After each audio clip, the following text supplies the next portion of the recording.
What's going on, people? Welcome back to my YouTube channel and welcome to another video. I hope you guys are doing well today. And this is your first ever match review of game one of this season's Premier League. Now, I'm going to keep this very consistent. So, what I'm going to do is that every Friday, like Friday before the match day, I'm going to do my Premier predictions. Then Tuesday, after the game, the game week match day has ended, I'll be going through my predictions. I'll give you guys a little review of what happened, and I'll be talking about all the teams. Not only Chelsea but Manchester United, Tottenham, and that as well. So yeah, I'm going to be doing this from now until the final day of the season. So make sure you stay tuned to every single one of them. And if you don't want to miss any of those, click the subscribe button first if you are new, smash a like if you enjoyed this, then hit the bonus notification so that you never miss any of my videos, and share this video to everybody so that they can give their predictions um and let me know in the comments down below how many points you've got, and if you got higher points than me so far, then congratulations. But if you got a lower point than me, don't worry, there's still a lot of way to go and you can improve. So yeah, so make sure you share this video to all your family, your friends, and they are welcome to come along and to join my YouTube channel as well.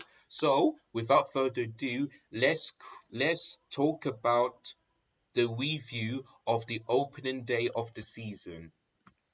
So we begin with the first ever game of the start of the Premier League this season, and it was Crystal Palace against Arsenal, and it ended 2-0 to Arsenal, which I only got 1 point because I predicted 3-1. And I just knew in this game that Arsenal were ready for this. I thought in the first half, Arsenal were really, really good, and Zinchenko got the assist for Gabriel Martinelli's goal, and that was the first goal of this season's Premier League. So well done to Arsenal, well done to Gabriel, and Zinchenko got the first assist as well. So well done to him.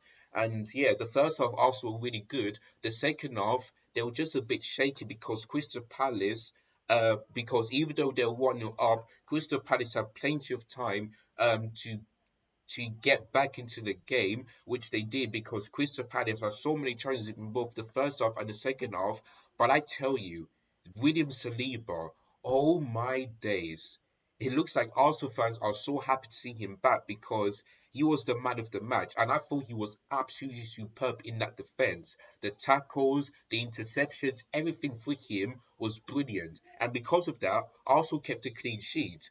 Because if we remember last season against Brentford, they got a clean sheet against Arsenal, and Arsenal didn't score. But now it's the reverse. When it was a London derby, we all thought that it was going to be a tough game, but I knew I had to go for an Arsenal win because the way they played this pre-season, they looked ready. So yeah, so William Saliba was brilliant, and he deserved the clean sheet. And the same thing goes to Ramsdale because he made some brilliant saves in both the first half and the second half. So Arsenal deserved a clean sheet. And then the second goal, I think I think it was an own goal by Crystal Palace player. I've forgotten, but yeah. But Arsenal made a great start. They were on top of the league with 2 goals, no goals conceded with 2 goal difference, and they were top of the league. But I did say to Arsenal fans that don't be too excited just yet because our DM teams haven't played. So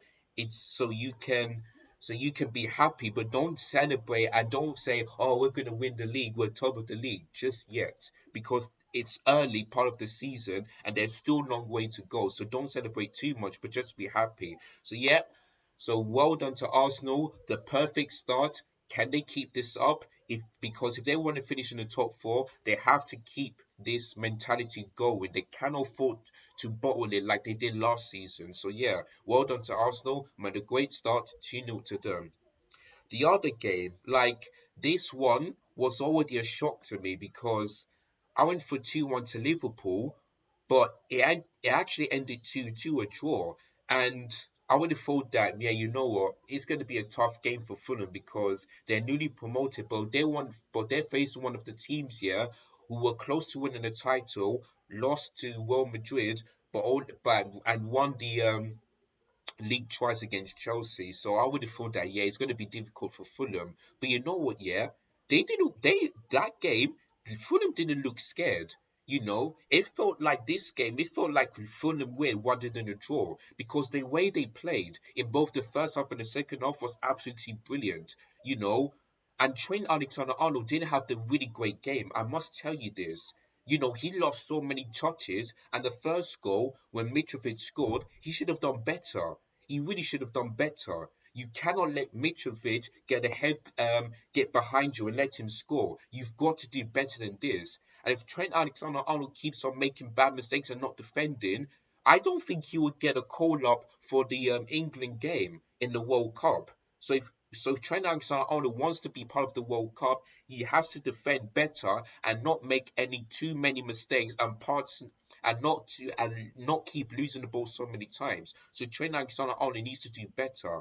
And we and also we all thought and we also I think to myself, can Mitrovic as a striker keep on scoring goals like he did in the championship to get Fulham promoted?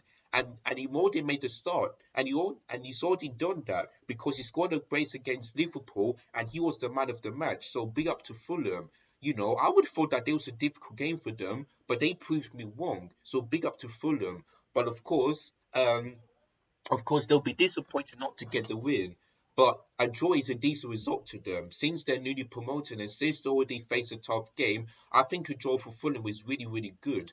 The big question is, can Fulham keep this up when they face teams like Man City, Chelsea, Arsenal, Tottenham, Man United? Can they do what they did against Liverpool to those teams? We shall wait and see. But well done to Fulham. Of course, Darwin Núñez came on in second half and made a difference, goal and an assist. And many Liverpool fans won the next game. I think they've got I've forgotten who else they got next, but the next game Liverpool fans expect Darwin Núñez to start because he scored and got the assist against Man City when he came on.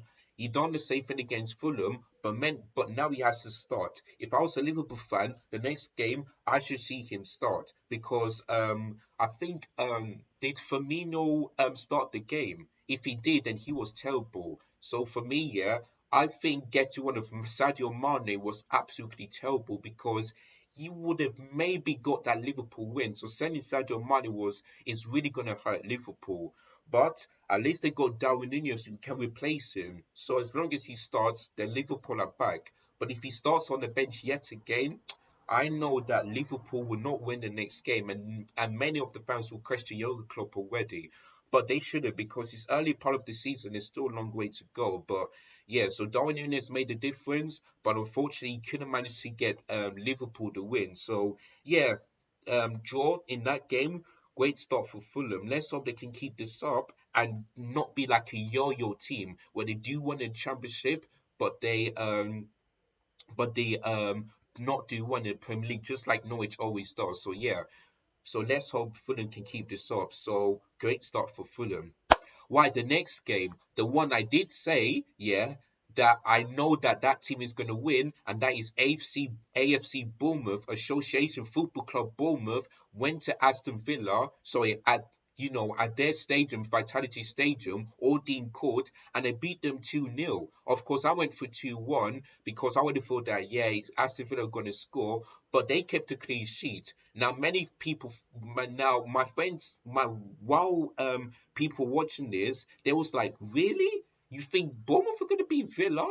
You know, they've got Steven Gerrard, they've got so many players. And I said to them, no, listen, yeah, I just know for a fact here that Bournemouth are definitely going to beat Aston Villa, yeah, because um because Steven Gerrard, their start was good, but they haven't taken. But Steven Gerrard has been taken as a Villa full, which has been the top 10. Whereas for Bournemouth, they were in second place, and they've got brilliant players in their squad. So I just knew that Bournemouth would just have that chance of beating Aston Villa, and that's how I got only 1 point in that one. If I would have went for Aston Villa win, then I would have gotten zero. But I just knew that I went for Bournemouth win. I would have maybe I'll get 1 or 3 points, and that is better than getting zero. So yeah, and plus they the first goal. they scored in 2 minutes already. So that's why I just knew that Bournemouth would get that win, because Aston Villa would have, Aston Villa I just don't feel like they've got great players who would make me change their mind, if you know what I mean. Whereas for Scott Parker, he took Bournemouth um, from the Championship playoffs defeat to now being back in the Premier League. So I just knew that Bournemouth would just have that win. So that's why I went for Bournemouth win of 2-1, but it ended at 2-0. So I got 1 point. And the second goal was in 40 minutes as well. So I just knew that Bournemouth would get the win. I just felt that. I really do. So yeah, so for me, I've got 1 point because I went for 2-1, but great start for Bournemouth. Let's hope that they don't get relegated as well. Let's hope they don't do that, because even though the stadium is small, the atmosphere is still great. Even though I haven't went there, obviously I watch Chelsea against Bournemouth so many times, and the atmosphere is there whenever they beat us or get in a draw, if you know what I mean. So yeah, 2-1 to Bournemouth, great start for them. Now the other game is Leeds United against Wolves. Now I went for a draw because I would have thought that, yeah, you know what, since they've sold Rafinha and Calvin Phillips, I would have thought that Leeds United is just not gonna. I feel like Leeds United are gonna be part of the team that got relegated, because once you sold your best players, you're in deep trouble. But no, I mean, without those players, they still won. I mean, they still managed to stay up, and I would have thought that. I don't know, man. But listen, they've won against Wolves 2-1, and I got 0 points because I went for a draw. Wolves scored first, but then Leeds United came back into the game, and I didn't expect this. I really didn't. But they also made a great start. So yeah, well done to Leeds United. I mean, there's not really much I can say other than wow. I mean, you sold your best players, but then you still won. So well done to Leeds United. Let's hope they don't do the same thing as last season, where they started off great, but then they just started to decline a bit. But under their new manager, they did well. So big up to Leeds United. Beating Wolverhampton Wanderers 2-1 at Ellen Road on Saturday afternoon, 3 p.m. kickoff. So yeah, there's more you should talk about for that one. Now, when I looked at this year, I had a bit of problem because I did predict something, but they said no, you didn't predict it. But I did remember that I went for a Nottingham Forest win of 2-1. That's what I did. But I would have gotten 0 points because Newcastle beat Nottingham Forest. And also a bit surprised on that one, because Nottingham Forest last season was so close to being into the top two, but um I would have thought that, yeah, the atmosphere at City ground is going to be so difficult to go up at games. I would have thought that, yeah, I would have gone for maybe like a draw, maybe a Nottingham Forest win. But no, Newcastle United went there 2-0. And I have to tell you this year, if Newcastle continue to continue to surprise many other teams, I believe here over the next few years, say if they got a new owner, a new manager, and they're playing well at home, I believe that Newcastle United will be part of the European team, because the last time they done this was the last time they were close to winning the league. That was the last time that they've ever gone to European places. After that, they just falling apart. So if Newcastle United keep improving, I believe there will be a team that will be the surprising team of the season and get into European places. I'm not saying that they will win the league, but maybe they'll be part of the team who can get into the Conference League or maybe the World League. The Champions League is going to take a lot of time, to be honest with you. But if they can keep on improving both um, at St James's Park, I believe they could be a team that could surprise me and any other fans as well. So yeah, so it was 2-0 to Newcastle. Obviously, I went for 2-1, but I get 0 points. So yeah, maybe the next game I'll go for Newcastle win, whoever they face. Hopefully, he's not the big team, of course. Now the other game, Southampton against Tottenham. Now I went for 3-1, so I only get 1 point because it's 4-1. But the thing is about Tottenham, yeah, is that they're starting to really got me scared. They really are, because in that game, they didn't start new players. They didn't start Basuma. They didn't start Perisic. They didn't start with Charlison. They didn't sign Spencer. They didn't start any of those new players. And plus, Harry Kane and Son didn't score, and they started as well. And the thing is about Tottenham is that it looks like they've got so many players here that they don't have to worry. Like if Charlison is out, then they can then they could put Harry Kane up top. If Kulisevsky is out, they got so many good players, and for me, yeah, I think Tottenham would definitely be in the Champions League next season. If they bottle it, that's Spursy for you. But if they get into the Champions League next season, then that tells you that Antonio Conte is one of the best players ever. And also, if Tottenham win a trophy this season, then Antonio Conte will be the best Spurs manager ever. Because we all seen that he's a world-class manager when it comes to winning titles, winning cup games. But in the Champions League, we all know that he's bad because he didn't win the Champions League for Chelsea, for Inter, for Juventus, none of those teams. But when it comes to the title, the League Cup and all that stuff, he can do that. He can do that. So I think here that Tottenham are, and I told you guys that Tottenham are ready this season. So I know that Tottenham expectations is to not only be in the Champions League, but to also get a trophy. Whether it's the FA Cup, the League Cup, something like that. They want to see that because the last time they won a trophy was in 2008, when they beat Chelsea in the Carabao Cup final. Yeah, it was too long. So I know if Antonio Conte can make Tottenham be part of the next level, he's a world class manager, and I know he'd be the best Spurs manager ever. So yeah, and also there's one player I want to talk about, Kulusevski. I mean, ever since Tottenham signed him, I would have started here that is unbelievable. No Premier League player has more assists than him. Nobody, not even Kevin De Bruyne. Ever since he joined Tottenham, no other Premier League player has got more assists than him. And that tells you that Kulusevski is Tottenham's best signing ever. Because they wanted to sign Luis Diaz here, but I know they'll be thinking to themselves, I'm so glad we didn't sign Luis Diaz. I'm so glad he's gone to Liverpool. Because Kulusevski is getting a bit better than Luis Diaz, to be honest with you. Just a bit better.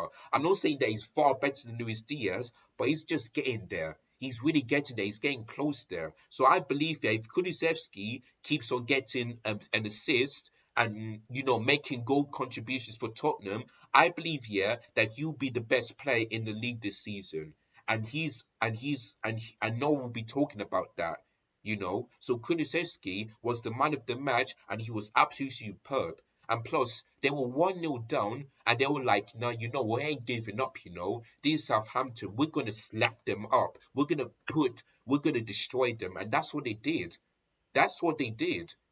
So big up to Tottenham, and I knew they'll get the win. I knew it, and I told you guys they're ready. I told you. So yeah, big up to Tottenham Hotspur. And plus, as a Chelsea fan, we got them this Sunday. And I'm starting to feel a bit scared. But I'll be talking about that in my next prediction show and also the match preview. So stay tuned for those ones. But yeah, great start for Tottenham. And since they've got 3 goal contributions, they're top of the league. Because Arsenal scored 2 goals, conceded none, whereas Tottenham, they scored 4 goals, conceded 1, so that is 3 contributions, and they're on top of the league at the moment as I'm recording this right now. So yeah, congratulations to Tottenham for that one. Now let's move on into the final game of the Saturday night football, and that is Everton against Chelsea. Now I went for a 2-0 Chelsea win, but it was actually 1-0, and if Raheem Sterling wasn't offside, I would have gotten 3 points. But anyway, but yeah, Chelsea end their curse at Goodison Park with finally a win, And I know people are gonna call this a boring game, but listen, yeah, we don't have to play an amazing, brilliant football just like Man City Liverpool is. The aim of the game is to get 3 points, no matter what. If you're facing teams like Everton, Bournemouth, Arsenal, Tottenham, no matter what teams you're facing, the main aim is to get 3 points and try to keep a clean sheet as well. And that's what Chelsea have done. I thought Kukureya, when he came on, he was absolutely superb, and he could have got the assist if Raheem Sterling scored. So I thought Kukureya did well. I thought Raheem Sterling did well. Koulibaly was absolutely superb in that game, and he was part of the first goal, because that ball to him to Ben Chilwell was superb from him. So I thought he was really good. But for me, my man of the match has to go to Thiago Silva, because he's still 37 years old and he's still proving why he's one of the best centre backs in Premier League. Like, his interceptions, his tackles, the successive passes, his key touches was absolutely superb. And when I saw that stat, I know they give Thiago Silva the man of the match, and I know I had to do the same thing as well. So yeah, so Thiago Silva the man of the match, but the performance wasn't that great, but it doesn't have to be that great. All we have to do is to break that curse, get the 3 points, and make a great start. And that's what Chelsea did. So, yeah, but for me, yeah, I said this on my live watch long on Saturday. I think Chelsea need a proper striker, because I would have. But listen, I thought when Brocha came on, I thought he looked really good, but he was on loan. So I think we need a really good striker. And I'm hearing the news today that Timo Werner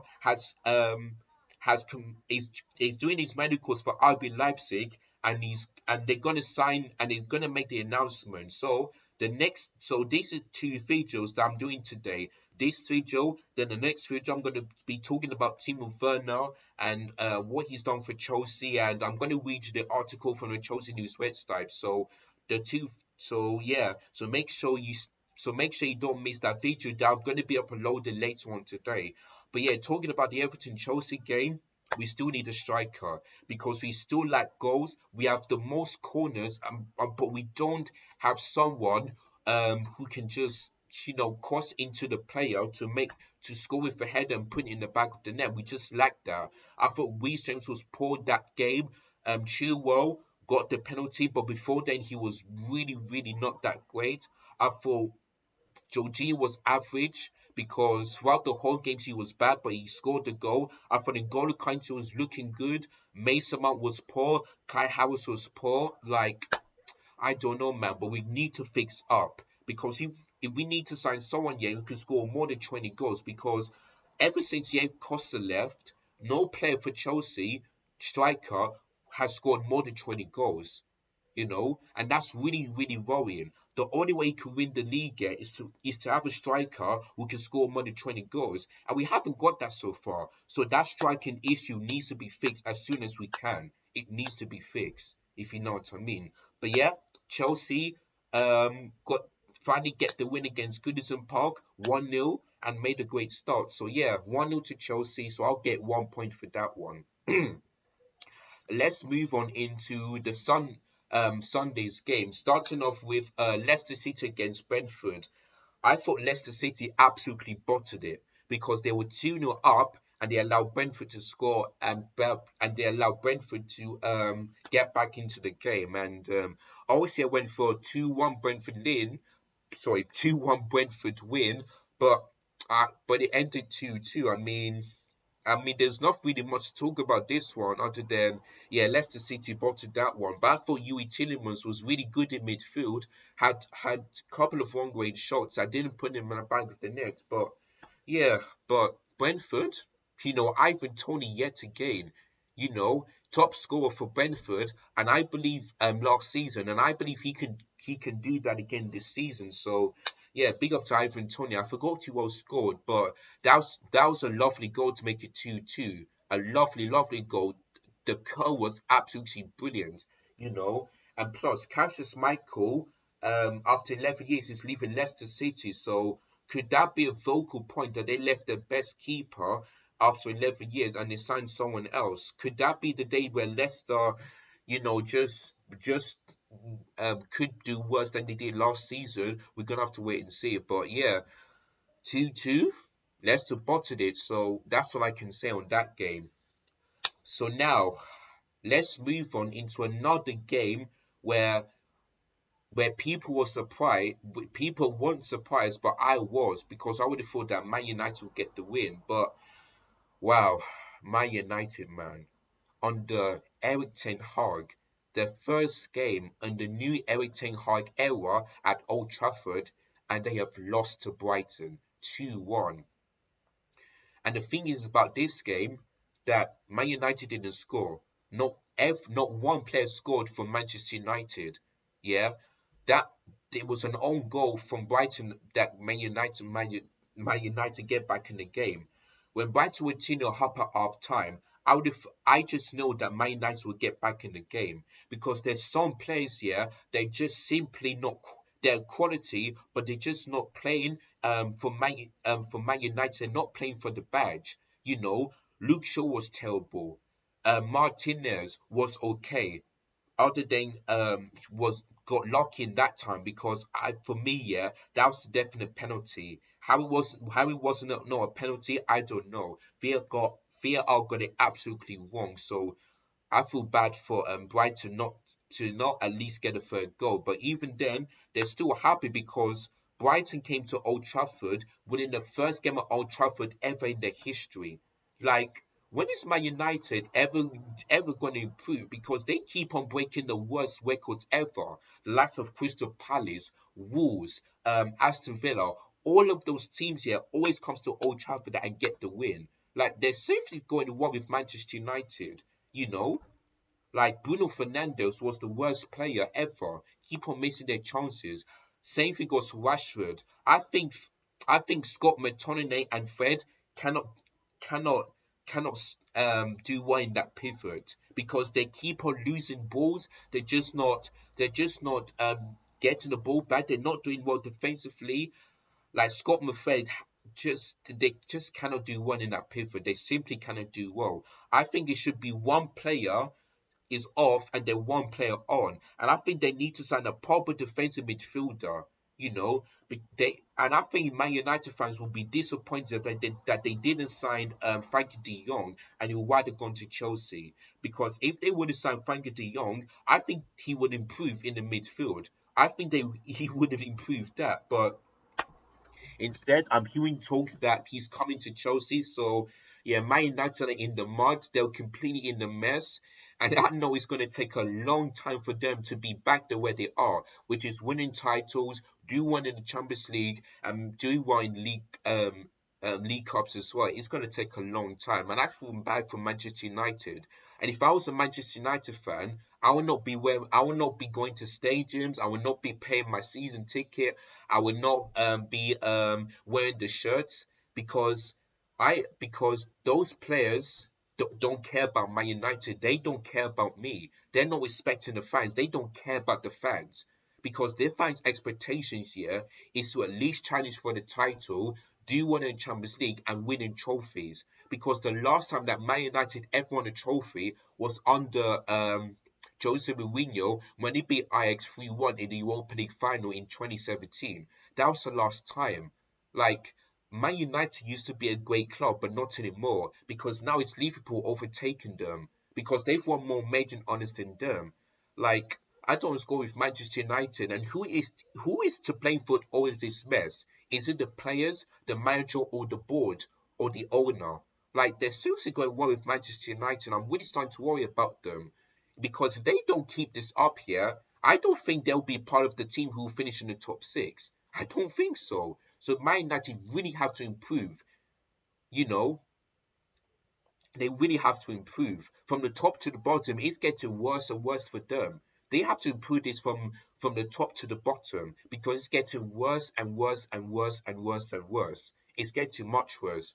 But I have to give credit to Brighton because Graham Potter knows what he's doing. And I think for me, yeah, if Gareth Southgate doesn't make England win the World Cup, then I believe he should get sacked and Graham Potter comes in because yes, he may not win trophies for Brighton, but at least he knows a plan. At least he get you know Brighton in that game had a plan. You know they wanted to try and keep a clean sheet, frustrate the players, frustrate the managers, frustrate the fans, and that's what they did. So I think that Graham Potter is an underrated manager, and I believe that if they keep this up, maybe Brighton could be part of the team here we can get close to being in European stages and be in the top 10, if you know what I mean. So if Gareth Southgate doesn't make England win the World Cup, he needs to go and Graham Potter needs to be the new manager. Simple as that. I'll take Graham Potter all day.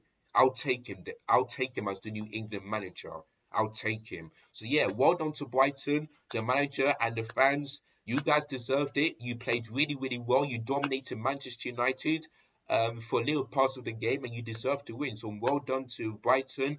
For Man United, you've got to fix this. Otherwise, you in the mud, and you could be in big trouble. And you could end up where Chelsea were in the 2015 to 16 season, which is 10th, if you don't improve. So yeah, Man United, they've got to improve. Otherwise, they're done, and they're not a big club anymore. That's all I can say on that one. So yeah, that one shocked me. That one surprised me. But well done to Brighton. They deserved it.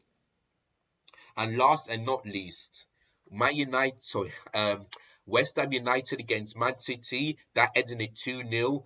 Of course, I went for 3-1 because I would have thought that West Ham would score. And West Ham had chances, you know. They really had chances, but they have to thank the defense and Edison for making those saves. So West Ham United will be frustrated not to at least score the goal because they know this would be a tough game, and Man City always beat them in the Premier League. So yeah, so I would have thought that they scored, but yeah, but one player we want to talk about is Erling Brunt Haaland. Yeah, put respect on his name, and that's why I'm disappointed as a Chelsea fan that we could have signed Erling Haaland last year.